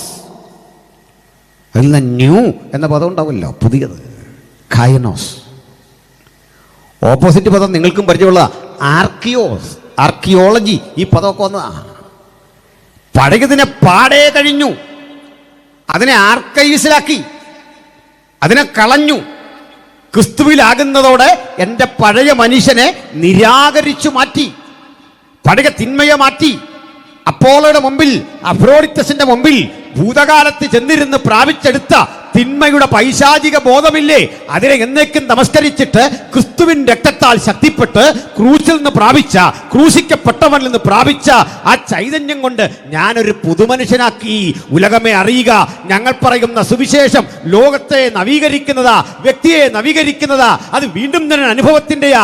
അതിൻ്റെ ഉള്ളടക്കം അറിഞ്ഞും ആസ്വദിച്ചും ഞങ്ങൾ ഗ്രഹിച്ച ആ സുവിശേഷത്തിന്റെ പരിശുദ്ധി, ആ സന്ദേശം ലോകത്തോട് ഇങ്ങനെ പറയാ: മറ്റൊരുവരിലും രക്ഷയില്ല, നാം രക്ഷിക്കപ്പെടുവാൻ ആകാശത്തിന് കീഴിൽ മനുഷ്യരുടെ ഇടയിൽ നൽകപ്പെട്ട ഏക നാമം നമ്മുടെ കർത്താവായ യേശു ക്രിസ്തുവിന്റെ നാമം. ആ നാമത്തെ ഉയർത്താനുള്ള സന്നദ്ധതയാണ്, ഒരുക്കമാണ് ആ നവീകരിക്കപ്പെട്ട അനുഭവം. ആ നവ്യാനുഭവം എന്തെന്ന് പറയാം. നമ്മളീ ചിലതരം പരീക്ഷകൾ പാസ്സായിരിക്കുന്ന ഒരു കുട്ടിയുടെ അനുഭവത്തിലാണ് ഇപ്പം. 9 റിസൾട്ട് വന്ന മോനോട് നമ്മൾ ചോദിക്കുക, ഏത് ക്ലാസ്സിലാണ് പഠിക്കുന്നത്? സത്യം പറഞ്ഞാൽ അവൻ 10 തുടങ്ങിയില്ല, 9 ഒന്ന് പറയാൻ നോക്കുകയല്ല. അപ്പോൾ പറയും 10ലേക്ക്. നമ്മളിപ്പോൾ അന്യരും പരദേശികളുമാ, സ്വദേശത്തേക്ക്. ജയമെടുത്ത് അവിടെ ഇരിക്കുന്ന അങ്ങോട്ട് പോകാൻ റെഡി ആയിട്ടിരിക്കുക. എല്ലാം റെഡിയാ, പക്ഷെ ഇതുവരെ ആ സ്റ്റാറ്റസ് കൈവരിച്ചിട്ടില്ല. അങ്ങോട്ട് എത്തണം. ആ സ്റ്റാറ്റസ് എന്താ? എങ്ങനെ ക്രിസ്തുവിലൊരുവന് പുതുമ കിട്ടുന്നത്? അതിൻ്റെ അർത്ഥം പലരും ധരിച്ച പോലൊരു ധാരണയല്ല. നമ്മൾ രക്ഷിക്കപ്പെടുന്ന പോലെ പഴയ രൂപവും പഴയ ആളും പാടെ പോകുന്നേ അല്ല. ആ ശരീരം തന്നെ, ആ വ്യക്തി തന്നെ, മാറ്റമില്ല. രക്ഷിക്കപ്പെടുന്നതിന് മുമ്പ് നിങ്ങൾ എന്തായിരുന്നോ ആ വ്യക്തിയെ ഇപ്പോഴും. പക്ഷേ അതിൻ്റെ ചില പാപഭംഗിലമായ അവസ്ഥാവിശേഷങ്ങളോട് പോരാടി ആർജിച്ച ഒരു നവീകരണമുണ്ട്. അതല്ല പുതുമ. പിന്നെന്താണെന്നറിയണ്ടേ? അതിലും ശ്രേഷ്ഠമായൊരവസ്ഥാവിശേഷത്തിലേക്കുള്ള ഒരു പ്രയാണമാണ് പുതുമ. മനസ്സിലായോ? പറയാം. നിങ്ങൾ എവിടേക്കാണ് പോകുന്നത് എന്നതിനെ ആശ്രയിച്ചാണ് നിങ്ങളുടെ വസ്ത്രധാരണം. അങ്ങനെയല്ലേ? ചെങ്ങന്നൂർ ചന്തയിൽ മീൻ വാങ്ങാൻ പോകുമ്പോൾ സൂട്ടും കോട്ടും ഒക്കെ ഇട്ട് പോവോ? ഇല്ല. അങ്ങനെ ചെന്നാൽ നിയമവിരുദ്ധമൊന്നുമല്ല. അവൻ മത്സ്യം തരാതെ ഇരിക്കില്ല. തിരിച്ചു പോകുമ്പോൾ അവൻ ഇങ്ങനെ വല്ലാത്തൊരു നോട്ടം നോക്കും, ഏവൻ യാരടെ. കാരണം അവിടേക്കാ വേഷം വേണ്ട. നമ്മൾ സിമ്പിളാണെന്ന് പറഞ്ഞാൽ നാട്ടിൽ ധരിക്കുന്ന വസ്ത്രമൊക്കെ ധരിച്ചുകൊണ്ട് എയർപോർട്ടിൽ ചെന്നാൽ കയറ്റി വിടത്തില്ല. ചില ഹോട്ടലിൽ ചെന്നാൽ ഫുഡ് കിട്ടത്തില്ല. കാരണം എന്താ? ഇയാൾക്കെന്തോ കുഴപ്പമുണ്ടെന്ന്. കോണ്ടിനെൻ്റൽ ഹോട്ടലൊക്കെ ചെന്നാൽ നമ്മളെങ്ങോട്ട് കയറ്റത്തില്ല. ഏതാണ്ടൊരു അപാകത ഇയാൾക്കുണ്ടെന്ന്. ചില കോൺഫറൻസിൽ കയറ്റത്തില്ല. കാരണം ഡ്രസ് കോഡുണ്ട്. ഏതാണ്ടൊരു അപാകത. അപ്പോൾ നമ്മുടെ യാത്രയുടെ ഗൗരവമനുസരിച്ച് പുതുമ ജീവിതത്തിൽ സംഭവിക്കുന്നു. പരദേശവാസികളായ നമുക്ക് വലിയൊരു പുതുമ നമ്മുടെ ജീവിതത്തിൽ ഇപ്പോഴും ഉണ്ട്. ഒരു വലിയ പുതുമ. നമുക്കത് ഇതുവരെ മനസ്സിലായില്ലെങ്കിൽ അപ്പോസ്തലൻ പറയുക, ക്രിസ്തുവിലായാൽ അവൻ പുതിയ സൃഷ്ടി, പഴയത് കഴിഞ്ഞു, ആർക്കൈവ്സിൽ തള്ളി. അതെന്താണ് പുതിയത്? പറയാം. വീണ്ടെടുപ്പെന്നൊരു പദം നമ്മൾ കേട്ടിട്ടുണ്ട്. അക്ഷരാർത്ഥം എന്താ? ഇപ്പം ഈ ഒരു വസ്തു ഈ പുൽപ്പിറ്റിൽ നിന്ന് താഴേക്ക് വീണു. അതിനെ എടുത്ത് ഇവിടെ വച്ചാൽ അത് വീണ്ടെടുപ്പാണ്. പഴയ സ്ഥലത്ത് റീപ്ലേസ് ചെയ്യുക, അതാണ് വീണ്ടെടുപ്പ്. പക്ഷെ നമ്മുടെ കാര്യത്തിൽ അതല്ല. നഷ്ടപ്പെട്ടിടത്ത് നിന്ന് നമ്മളെ പുനഃസ്ഥാപിക്കുന്നതാണോ വീണ്ടെടുപ്പ്? അല്ല. അങ്ങനെയെങ്കിൽ നമ്മൾ ഏതൻ വരെ ചെല്ലാൻ പറ്റും. നമ്മളെ അവിടെ നിന്ന് നഷ്ടപ്പെട്ട ഏതനിലേക്കല്ല നമ്മുടെ പോക്ക്. ഏതനല്ല നമ്മുടെ വാഗ്ദത്തം. നമ്മുടെ വാഗ്ദത്തം എന്താ? ഭർത്താവിനായി അലങ്കരിച്ച കന്യകയെപ്പോലെ പുതിയ യെരൂശലേം എന്ന മഹാനഗരം ഇറങ്ങി വരുന്നത് കണ്ടു. പുതിയ സൃഷ്ടിക്ക് പാർക്കാൻ പഴയ ഏതനല്ല, പുതിയ യെരൂശലേം. അതാ ദൈവം വെച്ചിരിക്കുന്ന വാഗ്ദത്തം. അതെങ്ങനെ വീണ്ടെടുപ്പാകും? നമ്മുടെ ആദമുണ്ടല്ലോ, നമ്മുടെ പൂർവികൻ. അങ്ങേർക്കും വെച്ച അതായിരുന്നു. ചിലർക്കത് പിടികിട്ടൂല. ഏതനിലായിരുന്ന ആദമിനും ഹൗവയ്ക്കുമൊക്കെ ഭക്ഷിക്കാൻ തന്നെയാണ് ഈ വൃക്ഷവും ഫലവും ഒക്കെ അവിടെ വച്ചത്. ആദം ഹൗവമാർക്കുള്ളതായിരുന്നു ജീവൻ്റെ വൃക്ഷത്തിൻ്റെ ഫലവും നന്മതിന്മകളെക്കുറിച്ചുള്ള അറിവിൻ്റെ വൃക്ഷഫലവും അവർക്ക് തന്നെ ഉള്ളതാ. പക്ഷെ ഇപ്പോഴല്ല. തെളിവെന്താ? ജയിക്കുന്നവന് ഞാൻ ജീവവൃക്ഷത്തിൻ്റെ ഫലം തിന്മാൻ കൊടുക്കും. ഇപ്പോഴല്ല, വെയിറ്റ് ചെയ്യും. സന്താനപുഷ്ടിയുള്ളവനായി മനുഷ്യൻ പെറ്റുപിരുക്കി വർദ്ധിച്ച് ദൈവത്തിൻ്റെ ആത്യന്തിക പദ്ധതിയായ അവനോടൊപ്പമുള്ള സ്വസ്ഥതയിലേക്ക് പ്രവേശിക്കാൻ ദൈവമിട്ട പദ്ധതിയുടെ വഴിത്താരയിലെ ഒരു സംഭവം മാത്രമാണ് ഈ കാണുന്ന മനോഹരമായ ജീവവൃക്ഷത്തിൻ്റെ ഫലവും ഒക്കെ നമുക്കുള്ളതാ. അല്ല ചുമ്മാ കാണാൻ വെച്ചല്ല, സമയമെത്തില്ല. അതിൻ്റെ ആ പദ്ധതി ആദം ഹൗവമാർ തകർത്തു. അവരതിൽ നിന്ന് അന്യമായി. ദൈവത്തിൻ്റെ പദ്ധതി തീർത്തുന്നല്ല, അവരുടെ മീതെയുള്ള പദ്ധതിക്ക് അവർ അനർഹരായി പുറത്തു കിടന്നപ്പോൾ ഏദൻ എന്ന സിസ്റ്റം മാറ്റി. ഇവിടെ പഠിക്കണം, യഹോവയായ ദൈവം ഏദനിൽ ഒരു തോട്ടമുണ്ടാക്കി. അതിന് നമ്മൾ ഏദൻ തോട്ടം എന്ന് പറയുമ്പോഴും ഏദനിൽ ഒരു തോട്ടം, ഗ്യാൻ എലോഹീം, അത് ഏദനിലാണ്. അവിടുന്ന് പുറത്തുപോയി. പുറത്തുപോയവനെ തിരിച്ചെടുത്ത് ഏദനിൽ വെച്ചാൽ വീണ്ടെടുപ്പാകേണ്ടതാ. പക്ഷേ സമ്പൂർണത കൈവരിക്കുന്ന ഭക്തൻ ചെന്ന് നിൽക്കുന്ന സ്ഥലം അവിടെയല്ല. കാരണം എന്തൊക്കെയാണ് നമ്മൾ പുതുമയിൽ പ്രാപിക്കുന്നത് പറയുന്നുണ്ട്. ദേവദാസൻ പറഞ്ഞ ഒരു വചനം ഞാൻ ഓർക്കുന്നു. നീതി വസിക്കുന്ന ഒരു പുതുവാന ഭൂമിക്ക് വേണ്ടി നമ്മൾ കാത്തിരിക്കുന്നു. പത്രോസ് പറയുക. വീണ്ടും ഒന്നുകൂടിയുണ്ട്, 21 വെളിപ്പാട് 21:5 പറയുക, ഞാൻ പുതിയ ആകാശവും ഭൂമിയും കണ്ടു എന്ന് വിശദീകരിച്ചിട്ട് പറയുക, സകലവും അവൻ പുതിയതാക്കുന്നു. നമ്മളെ പുതുജനനം തന്നവൻ ആ പുതുജനനത്തിൻ്റെ സ്ഥിരീകരണവും ഉറപ്പും തന്ന് പെർഫെക്റ്റ് ആക്കുന്ന പ്രക്രിയയാണ് വെളിപ്പാട് 21. ഇനി ആ വഴിയിൽ ശ്രദ്ധിക്കേണ്ട 2-3 കാര്യം. ഇപ്പം നമുക്കെല്ലാം ഓരോ പേരുണ്ട്, നമുക്കെല്ലാം പേരുണ്ട്. സാങ്കുട്ടി പാഷർക്ക് സാങ്കുട്ടി എന്ന് പേരിട്ടത് മാതാപിതാക്കളാ. ദൈവം ഇട്ട പേരാണോ? ദൈവം അങ്ങനെ ചിലർക്ക് പേരിട്ടിട്ടുണ്ട്. എനിക്ക് ഏതായാലും ദൈവം ഇട്ട പേരല്ല. അങ്ങനെ ആരെങ്കിലും ഉണ്ടെങ്കിലേ ക്ഷമിക്കണം. ഈ മകനെ ഇങ്ങനെ വിളിക്കണമെന്ന് ഒരു പേര്, അതുകൊണ്ട് നമ്മുടെയൊക്കെ പേരിങ്ങനെ ഇരിക്കുന്നു, കുഴപ്പമില്ല. പക്ഷേ എൻ്റെ യഥാർത്ഥ പേര് ഇതല്ല. ആ പേരെന്താന്ന് പറയാം. ഇപ്പോഴത്തെ പേര് എൻ്റെ ശരീരത്തിൻ്റെ പേരാ, ആത്മാവിൻ്റെ പേരൊന്നുമല്ല. എൻ്റെ റെക്കോർഡിലെ പേരാ, നിങ്ങൾക്കെന്നെ വിളിക്കാനുള്ള പേരാ, നിങ്ങൾക്കെന്നെ അറിയാനുള്ള അറിവാണ് എൻ്റെ പേര്. നിങ്ങളുടെ പേരും അങ്ങനെ ഉപയോഗമുള്ളതിന്, പാസ്പോർട്ടിൽ എഴുതാൻ, സംസാരിക്കാൻ, കമ്മ്യൂണിക്കേഷന് വേണ്ടി മാത്രം. കാരണം ഞാനിപ്പോൾ മരിക്കുമോ, അപ്പോൾ എൻ്റെ പേര് പറഞ്ഞിട്ട് നിങ്ങൾ പറയുക ഇന്നാൾ മരിച്ചു, തീർന്നു. അപ്പം ഞാനെവിടെ? അപ്പോൾ പറയാ, ജയിക്കുന്നവന് ഞാൻ ഒരു വെള്ളക്കല്ല്, അതിലേക്ക് എഴുതുന്ന പുതിയൊരു പേര്. അപ്പോൾ എല്ലാവർക്കും പുതിയ പേര് കിട്ടും, ഉറപ്പിച്ചോ? പുതിയൊരു പേര്.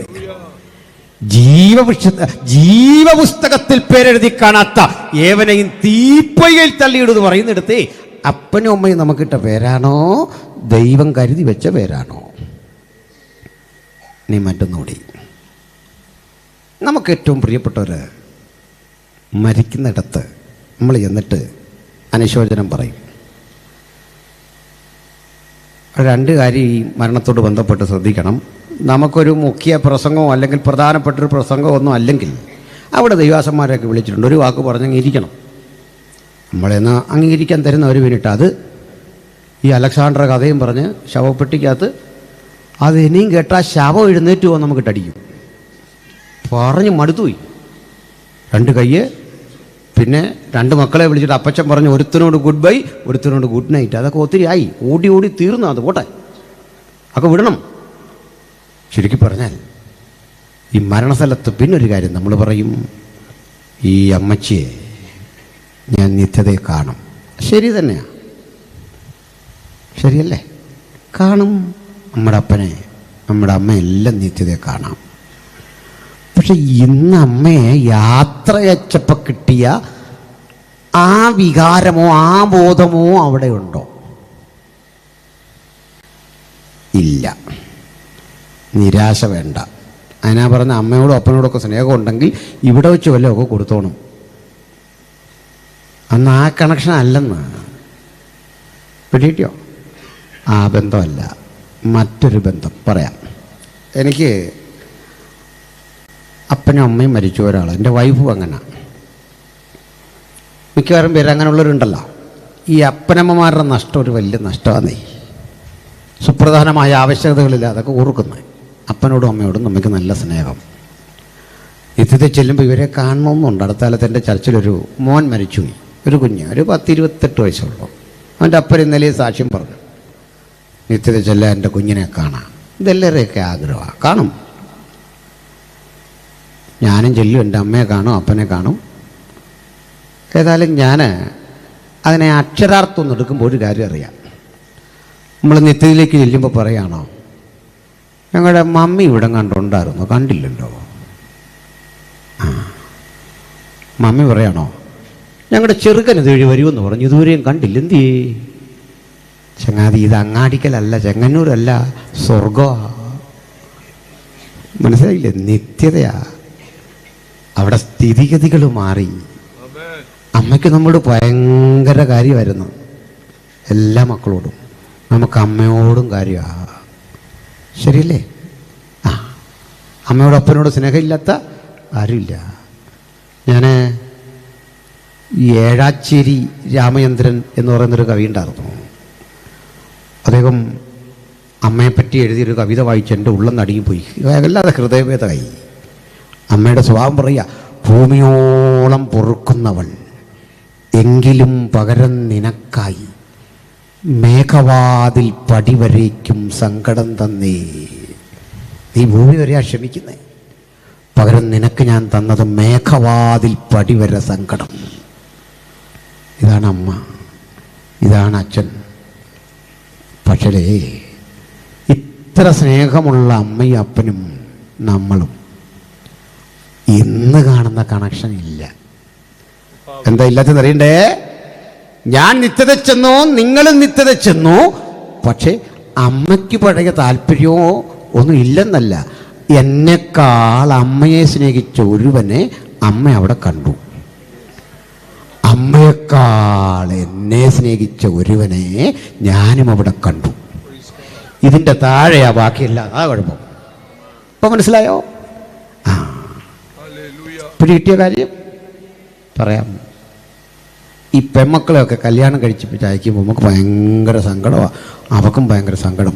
പൊട്ടിക്കരഞ്ഞായിരിക്കും അപ്പന്മാർ വിടുന്നേ. അപ്പൻ ശരിക്ക് കരയും നന്നാ. അവളും ഭയങ്കര കരച്ചില്ല. പപ്പായെ കാണണം പോയി 5-6 ഫോൺ വിളി. 2 ദിവസം കഴിഞ്ഞ് അവളും ഹസ്ബൻഡും കൂടെ വീട്ടിൽ വരും. നമ്മളെ ഒന്നും മിണ്ടാൻ പോലും അവൾ നിൽക്കുകയല്ല. പപ്പായാണോ ഇരിക്കുന്ന പോലും ഒക്കെ ശ്രദ്ധയില്ല. കാരണം എന്താ? അവൾ കാന്തനോട് പറ്റിച്ചേർന്നപ്പോൾ അതാ റിയൽ ലൈഫ്. പിടിയോ? വേണക്കം ഉണ്ടായിട്ടല്ലെന്ന്. അമ്മയ്ക്കും അപ്പനും അപ്പോഴും സംതൃപ്തി. എന്താ സംതൃപ്തി? ആ തികഞ്ഞ സ്നേഹത്തിൻ്റെ അളവിൽ നമ്മൾ അവനോട് അനുരൂപരാവുകയാണ്. അതാ പുതിയ സൃഷ്ടിയുടെ സവിശേഷത. പഴയ സൃഷ്ടിക്കാണേ ഭൂമിയിലെ ബന്ധങ്ങൾ, ഭൂമിയിലെ രീതികൾ. അതുകൊണ്ട് വചനം പറയുന്നതേ ഭൂമിയിലെ രീതിയും ഭൂമിയിലെ കാര്യമൊക്കെ ഇങ്ങനെ ആണെങ്കിൽ ഈ ലോകത്തിൻ്റെ മക്കൾ വിവാഹത്തിന് കൊടുക്കുന്നു, വാങ്ങുന്നു, ഭക്ഷണം കഴിക്കുന്നു. നമ്മളത് മാത്രമല്ല, ബൈബിളിൽ പറയാത്തൊരു കാര്യം കൂടെ പറയാം. ആ ലോകത്തിൻ്റെ മക്കൾ വിവാഹത്തിന് കൊടുക്കുന്നു, വാങ്ങുന്നു. നമ്മളിത് വാങ്ങി കഴിച്ചിട്ടൊരു കുറ്റവും കൂടെ പറയും. ഏത് നല്ല ഫുഡ് തന്നാലും ഇറങ്ങാൻ നേരം ഒരു കുറ്റവും പറയുന്നു. പോട്ടെ. പക്ഷെ നിത്യത ചെല്ലുമ്പോൾ പുനരുദ്ധാന ശരീരികൾക്ക് വിവാഹമില്ല. പുനരുദ്ധാന ശരീരികളുടെ അടുത്ത പ്രത്യേകത, അവർ ലിംഗവ്യത്യാസമില്ല, ദൂതതുല്യരാകും. അങ്ങനെ പുതിയ സൃഷ്ടിയുടെ ക്ലൈമാക്സ് നമുക്കവിടെ വെച്ചിരിക്കുന്നതിൻ്റെ സവിശേഷത ദൈവജനത്തിന് മനസ്സിലായി കാണും. ഇങ്ങനെയുള്ളൊരു ലോകം കാക്ഷിച്ചുകൊണ്ടുള്ള ഇഹലോകത്തിലെ താൽക്കാലിക ജീവിതത്തിൻ്റെ പേരാ ക്രിസ്ത്യ ജീവിതം. ഞാൻ അവസാനിപ്പിക്കുക. ഒരു കാര്യം കൂടെ ഇങ്ങനെ പറഞ്ഞു തീർക്കാം. ബഹുമാരി, നമ്മൾ പ്രാർത്ഥിച്ചു, നമ്മൾ ഉപവസിച്ചു, കഴിഞ്ഞ രാത്രി തീരുമാനം കൈക്കൊണ്ടു, മക്കളുടെ ഭാവിക്ക് വേണ്ടി ആഗ്രഹിച്ചു. ഈ പാടിയത് ഈ പ്രാർത്ഥിച്ചത്, ഇതൊക്കെ എത്ര ശതമാനം ആ പുതുജീവിതം വഴി നിത്യത കരഗതമാക്കാനുള്ള ഒരുക്കമായി എന്ന് സ്വയം ചിന്തിച്ചിട്ടുണ്ടോ? അതിനുവേണ്ടി എന്ത് പ്രാർത്ഥിച്ചു, എന്തൊരുങ്ങി? അമ്മമാരും അപ്പന്മാരും ഒക്കെ മക്കളുടെ ഭാവിക്ക് വേണ്ടി പ്രാർത്ഥിക്കാൻ പറയും. എന്താണ് ആ ഭാവി? ഡോക്ടറാകുന്നതോ, എഞ്ചിനീയറാകുന്നതോ, അതേ നിലയിൽ ഒരാൾ കല്യാണം കഴിക്കുന്നതോ? ഒക്കെ ശരിയാ. പക്ഷേ പുതുജീവിതം കരഗതമാക്കിയ ആ നിത്യത മക്കൾ പ്രാപിക്കണം. ഇതിനെത്ര പേര് ഒരുങ്ങിയിട്ടുണ്ട്? എത്ര പേര് താല്പര്യപ്പെട്ടിട്ടുണ്ട്? അങ്ങനെയെങ്കിൽ നമുക്കിന്ന് പറയാം, ഈ ലോകം ഒരു ട്രയൽ മാത്രം. ശരീരത്തോടിരിക്കുമ്പോൾ മാത്രം വസിക്കാൻ പറ്റിയ പരദേശവാസമാ ഈ ഭൂമിയിലുള്ളത്. ഈ പരദേശവാസം വിട്ട് റിയലായൊരു ലൈഫ് ഉണ്ടെന്നുള്ള വാഗ്ദത്തമാ സുവിശേഷമെങ്കിൽ ദേശമേ, ആ വാഗ്ദത്തം ഞങ്ങൾ ആവർത്തിക്കുന്നു. ആ വാഗ്ദത്തം നിങ്ങൾക്ക് ലഭിക്കാതെ പോയി എന്ന് വരാതിരിക്കാൻ ഭയപ്പെട്ടുകൊണ്ട് ഈ രാത്രി യേശുവിന്റെ പാദാന്തിയെ എൻ്റെ പ്രിയപ്പെട്ട സഹോദരങ്ങൾ എത്ര പേരടുത്തു വരും? ഈ പുതുജീവിതം കരഗതമാക്കാൻ എനിക്ക് നിന്റെ ആത്മാവിനാൽ വീണ്ടും ജനിക്കണം, എനിക്ക് നിന്റെ മകളാകണം, എനിക്ക് നിന്റെ മകനാകണം, എനിക്ക് നിന്നോട് ചേർന്ന് ജീവിക്കണം. ഇതിനു വേണ്ടി നമുക്ക് സന്നദ്ധരാകാം. എല്ലാ കണ്ണുകളും അടച്ചട്ടെ, ഹൃദയങ്ങളെ കാകരമാക്കട്ടെ. നമുക്കൊരു വേള ഈ പുതുജീവിതത്തിണങ്ങുന്ന വിധത്തിൽ എൻ്റെ ജീവിതത്തെ പരിപക്വമാക്കിയെടുക്കണമേ എന്ന് എത്ര പേർക്ക് പ്രാർത്ഥിക്കാം. നിന്റെ വചനത്തിൻ്റെ വഴിത്താരിലൂടെ സഞ്ചരിക്കാം. അടിയനും ഒരു അവസരം എന്ന് പ്രാർത്ഥിക്കുന്ന എത്ര ആളുകൾ ഈ പരിസരത്ത് ദൈവവചനം കേട്ടുകൊണ്ടിരിക്കുന്നു. ഞങ്ങൾ സംശുദ്ധമായി ദൈവവചനമാണ് ഈ ഗ്രാമത്തോട് പ്രസംഗിച്ചത്. ഒരുവൻ ക്രിസ്തുവിലായാൽ അവൻ പുതിയ